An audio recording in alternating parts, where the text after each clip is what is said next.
존경하는 국민 여러분, 전 국무총리 정홍원입니다. 저는 오늘 피를 토하는 심정으로 국민 여러분께 절규하고자 이 자리에 섰습니다. 지금 이 나라는 상식도 윤리도 법도 없는 경우 없는 나라가 되어가면서 권력이 판치고 힘이 정의가 되는 세상이 되었기 때문입니다. 국민 여러분, 우리나라가 어떤 나라입니까? 일제 36년 강점기로부터 해방의 기쁨도 잠시, 북의 기습 남침으로 인한 동족 상잔의 전란을 겪으면서 우리나라는 세계에서 가장 못 사는 나라 중에 하나가 되고 말았습니다. 이러한 피폐한 상황을 극복하는 우리 국민의 저력은 참으로 위대하였습니다. 지난 반세기 동안 세계 경제가 6.6배 성장한 데에 비해 우리는 350배나 성장하였습니다. 국민소득 3만 불, 인구 5천만 이상의 강국 대열인 30, 50 클럽에 세계 7번째로 당당히 진입하는 나라가 되었습니다. 이를 두고 어떤 외국 기자는 대한민국은 어느 날 로켓처럼 치솟은 나라라고 극찬한 바 있습니다.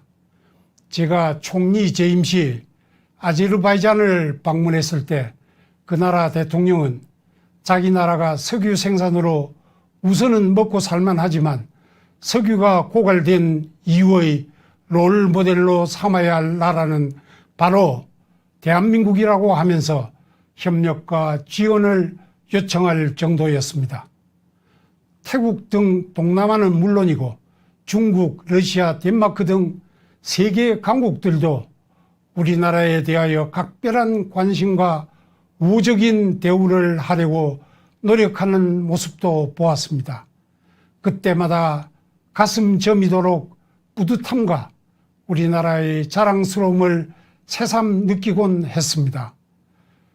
우리나라의 비약적인 경제성장은 자유민주주의의 확고한 토대 위에 박정희라는 걸출한 지도자와 함께 우리 국민들의 근면성실하고 창의적이면 도전적인 국민성에 힘입어 가능했다는 사실을 어느 누구도 부인할 수 있겠습니까? 이러한 탄탄한 경제를 토대로 민주화도 이룩함으로써 세계가 우리를 괄목상대하는 나라가 된 것입니다. 최빈국에서 세계 10위권 경제대국이 된 것에 대해 외국의 원조를 받던 나라에서 원조를 주는 나라가 된 데에 대해 외국인들의 시선이 어떠한지는 국민 여러분들께서도 많이 체험해 보셨으리라 믿습니다.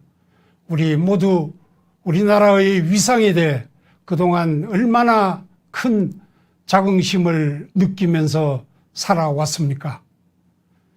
존경하는 국민 여러분, 자유민주주의의 바탕 위에 꽃피운 오늘날 번영의 과실을 우리만 따먹고 끝내도 되겠습니까? 결코 그럴 수 없고, 그렇게 하면 우리의 후손들에게 죄악을 범하는 일이 아니겠습니까? 우리 국민 모두는 이 번영과 자유를 더욱 진전시켜 더 나은 미래를 후손들에게 물려주고자 애써왔고, 역대 국가 지도자들도 벽돌 한 장이라도 더 쌓아 올린 지도자로 평가받고 싶어 노심초사하면서 그 직을 수행하는 모습을 보아오지 않았습니까? 그런데 이게 웬일입니까? 문재인 정부가 들어서더니 온 나라 전 분야에 걸쳐 쌓기는커녕 무너지고 깨지는 소리가 진동을 합니다. 이 정권이 들어선 뒤 지난 3년을 되돌아보시면 이 정권이 무엇을 한 것으로 기억되며 무엇이 업적으로 떠올려지십니까? 국가 안보가 튼튼해졌습니까? 북의 핵은 기정사실화 되어가고 있고 오히려 넌지시 핵주먹을 과시하는 지경이 아닙니까? 북핵을 포기시키겠다고 한 대통령은 그동안 어디서 뭘 하고 있었습니까? 개성 연락사무소를 폭파하는 행위는 우리 대사관을 폭파하는 행위에 준하는 도발임에도 이 정부가 제대로 된 항의라도 한번 하던가요? 북한의 부부장에다 조리장이라는 자까지 나서서 문 대통령과 우리 정부를 향하여 철면피한 광대극, 국수 먹을 때는 요사 떨었다는 등 입에 담기도 싫은 말로 조롱을 하고 있으나 이는 곧 대한민국을 능멸하는 짓이어서 국민들만 전에 겪어보지 못한 치욕감에 분을 스스로 사겨야 하지 않았습니까? 북의 비를 맞추려는 듯 이 정부는 북주민들의 인권 개선을 위해 진력하고 있는 탈북민 단체의 허가를 취소함으로써 유엔 북한 인권보고관으로부터 한국 정부는 법의 지배와 국제인권법을 존중하라는 지적을 받는 일까지 벌어지고 있습니다. 그렇다고 외교 분야에서 성과라도 있었습니까? 중국에서는 대통령이 혼밥하는 푸대접을 당하더니 최근에는 미국 트럼프 대통령이 문재인 대통령을 싫어한다는 말이 공개적으로 보도되는 지경에 이르지 않았습니까? 경제는 어떻습니까? 이 정권 초기에 세계 경제가 호황을 누렸음에도 우리 경제는 역주행을 계속하지 않았습니까? 이 정부는 처음부터 헌법이 보장하는 시장경제의 원칙과는 반대로 최저임금, 주 52시간 근무제, 원전 폐지 등 사회주의적 계획경제 방향으로 치달았습니다. 그 결과 경제가 추락하는 길로만 가고 있습니다. 청년 실업률이 21년 만에 최악이라는 보도가 오늘 우리의 경제 상황을 단적으로 표현하는 것이 아니겠습니까? 그럼에도 코로나 사태를 맞아 세계 경제가 어려움을 겪자 이에 편승하여 마치 세계 경제의 불황 때문에 우리 경제도 어려운 것처럼 얼버무리고 있지 않는가요? 특히 주택 문제는 온 국민의 삶과 직결되는 것임에도 수요와 공급의 균형을 이루는 시장경제법칙을 따르지 않고 세금으로 억눌려 가격 상승을 막으려고 하다가 선량한 1주택자까지 세금 폭탄에 허덕이게 만들고는 이제 두 손 들다시피 하는 상황에 이르고 있지 않는가요? 시장경제의 법칙은 어느 날 하늘에서 떨어진 것이 아니라 오랫동안 사람들의 경제생활에서 얻은 천리에 따라 조금씩 발전을 거듭하여 온 결과물입니다.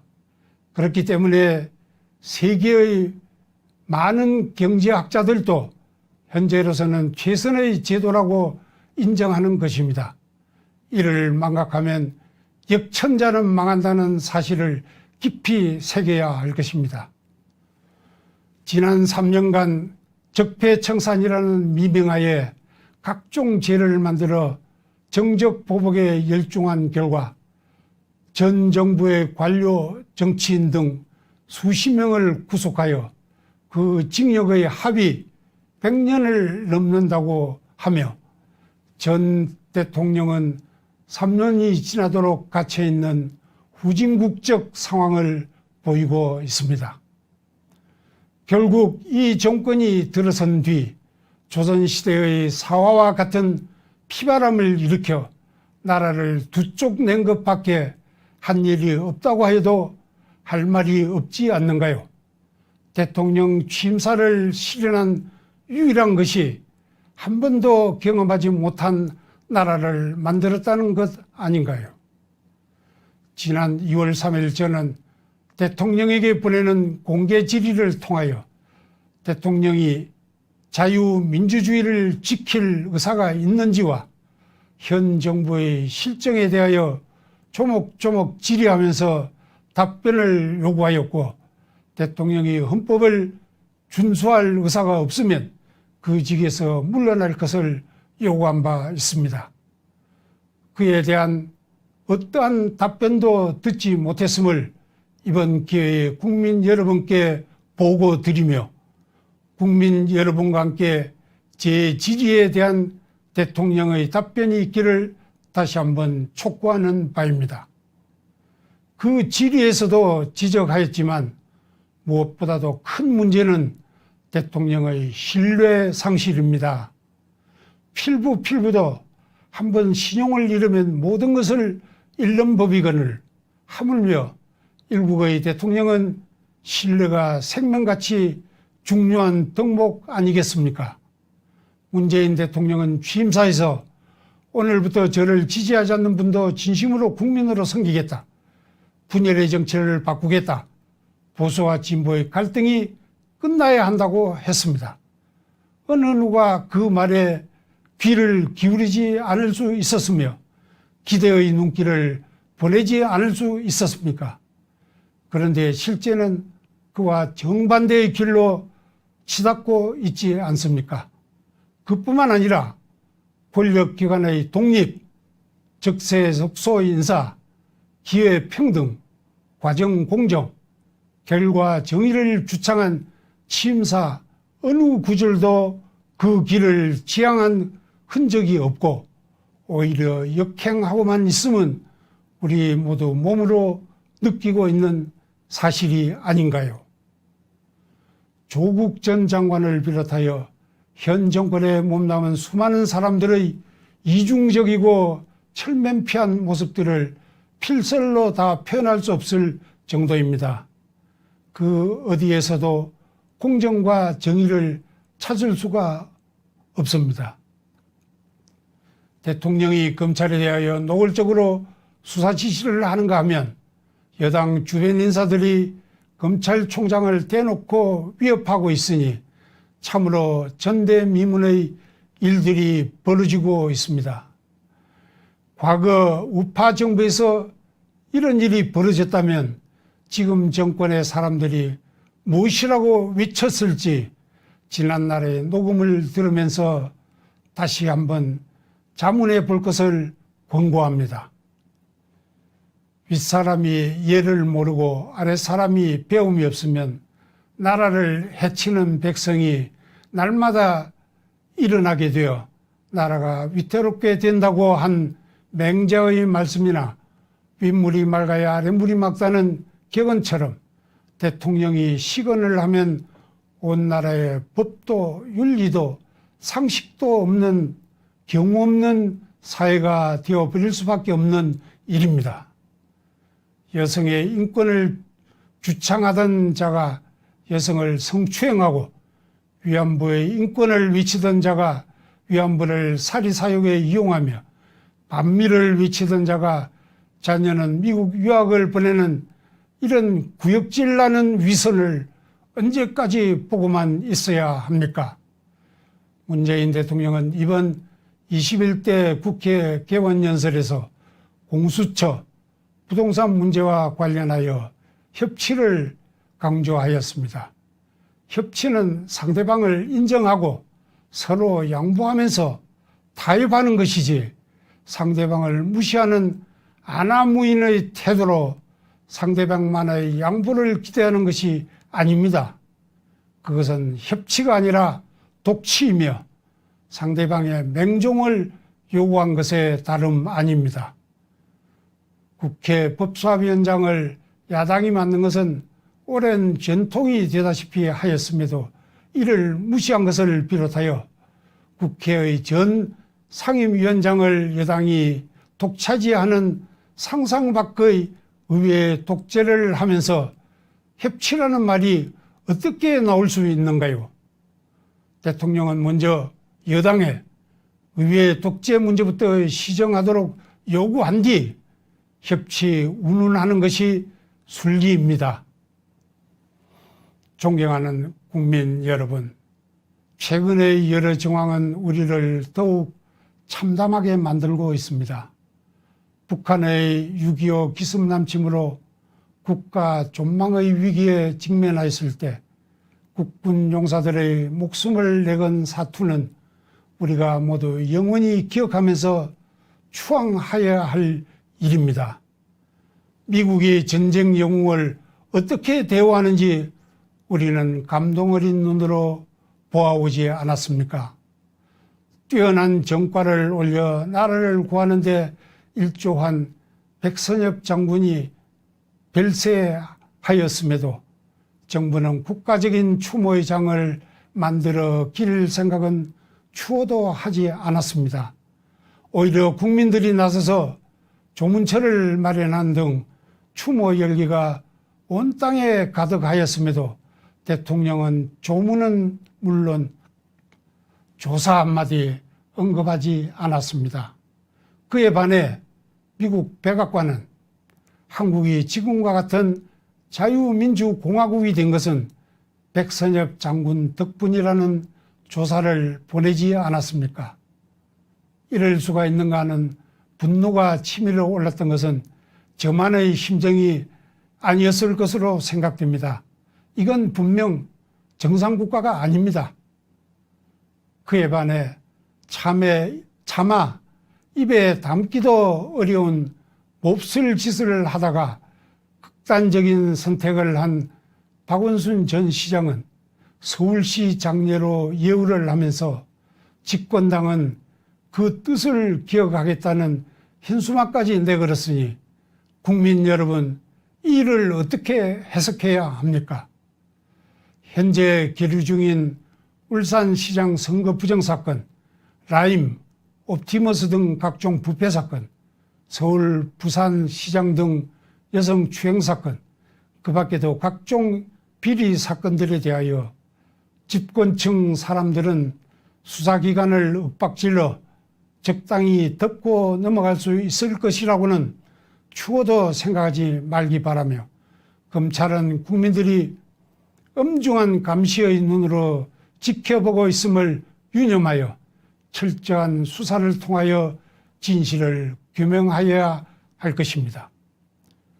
아울러 많은 사람들로부터 4.15 선거가 부정선거라는 주장이 제기되고 있습니다. 현재 103개 선거구에서 선거소송이 제기되어 있으므로 그 투표함을 개봉하여 신속하게 당부를 밝혀야 할 일임에도 왜 이를 미루고 있는지 묻고자 합니다. 정부나 중앙선관위는 선거소송의 신속한 진행을 촉구하여 국민의 의혹에 대한 진위를 하루속히 가릴 것을 요구합니다. 국민 여러분, 정권의 폐악과 잘못은 오로지 국민들의 준엄한 심판에 의해서만 교정될 수 있습니다. 오늘의 번영을 더욱 발전시켜 후손들에게 물려주는 자랑스러운 국민들이 되려면 국가가 자기 돈 성심 쓰듯 주는 돈에 현혹되지 않는 이성적 자세가 필요합니다. 국가는 일시미봉의 선심정책으로 국민을 현혹할 것이 아니라 근본 문제를 해결해야 합니다. 정부가 일자리는 창출 못하면서 국가 예산으로 지원금을 주어 달래거나 시답잖은 임시직을 만들어 일자리를 늘렸다고 자랑하면 국민들은 나라 돈으로 선심만 쓰지 말고 제대로 된 일자리를 만들라고 요구하는 현명함을 지녀야 합니다. 무턱대고 추경하면서 나라의 부채를 한없이 늘려가는 행태를 막지 않으면 그리스나 베네수엘라처럼 국가 부도 사태가 닥칠 수밖에 없습니다. 화상을 입은 뒤에야 불이 난 줄 아는 국민이 되어서야 되겠습니까? 국민이 눈을 부릅뜨고 있어야 정부도 정신을 차리고 제대로 작동하게 됩니다. 이 기회를 빌려 법원과 검찰에 한 말씀 드리고자 합니다. 사법기관이 존재하는 이유는 국가와 사회의 정의를 세우기 위함이 아닙니까? 천지가 무너지더라도 사법기관이 정의를 지키면서 국민의 자유와 권리를 찾아주는 최후의 보루가 되어야 합니다. 판사, 검사 여러분들은 오로지 정의의 사도라는 자긍심을 갖고 훗날 역사에 내가 어떻게 기록될 것인가 하는 것을 늘 마음에 새기면서 직에 임해 주실 것을 부탁드립니다. 지금 지지부진한 각종 비리 사건 수사나 상식에 부합하지 않는 판결에 대하여 법원 검찰의 깊은 성찰이 있으시기를 국민의 한 사람으로서 간곡히 당부합니다. 또한 언론에 대하여도 한 말씀 드립니다. 언론은 사회의 공기로서 파수꾼과 같은 역할을 하여야 하지 않는가요? 이를 위해서는 진실, 정확, 공정이 생명일 것입니다. 이 정부 들어 언론 환경이 매우 열악해졌습니다만 언론인 여러분들도 스스로 소금의 사명을 다하고 있는지 한 번쯤 성찰해 보시기를 바랍니다. 비판할 것을 못하고 왜곡하여 기사를 낸다면 그 기록들이 두고두고 여러분의 양심을 괴롭힐 것임을 새겨주시기 바랍니다. 마지막으로 야당에게 한 말씀 드립니다. 여러분들은 집권 세력이 잘못된 길을 갈 때 이를 바로잡기 위해 존재하지 않습니까? 지금 폭정에 신음하는 국민들은 나라가 흔들거리는 모습을 억장이 무너지는 심정으로 지켜보면서 제대로 된 나라, 제대로 된 정치를 할 정당을 간절히 희구하고 있습니다. 무엇보다 자유민주주의와 국가 안보 그리고 시장 경제를 확고히 지켜줄 정당, 그리하여 국민들이 안정된 삶을 누릴 수 있게 되기를 간절히 소망하고 있습니다. 현재의 국가 상황으로는 그것은 야당만이 할 수 있는 일임을 국민들은 잘 알고 있기에 그 의지가 확고한 야당을 갈망하고 있습니다. 그러나 지난 총선 과정에서 이 정권을 심판해야 한다는 국민들의 뜨거운 열망을 담아내기는커녕 공천 파동과 막말 시비에 허우적대다가 오히려 심판을 당하는 모습을 보면서 실망을 넘어 분노하는 국민들이 많다는 사실을 야당 인사들은 깊이 새겨야 할 것입니다. 국회의원 배지는 개인의 입신양명의 상징이 아니오 국민의 고의를 표현하는 것임을 명심하시기 바랍니다. 존경하는 국민 여러분, 우리는 할 수 있습니다. 아직까지는 배 12척이 남아있다고 한 이순신 장군의 말씀처럼 대한민국은 쓰러지지 않았습니다. 이제부터라도 국민들이 깨어나면 나라를 바로 세울 수 있습니다. 우리의 헌정질서를 무너뜨리고 민생을 파탄으로 이끄는 정권에 대하여 그것은 아니라는 확실한 목소리로 거부합시다. 사회 지도층을 비롯하여 나라를 걱정하는 국민 모두가 자기 위치에서 올바른 구국의 목소리를 드높입시다. 그리하여 우리 대한민국을 살려내고 반석 위에 올려놓은 뒤 후손들에게 물려줍시다. 감사합니다.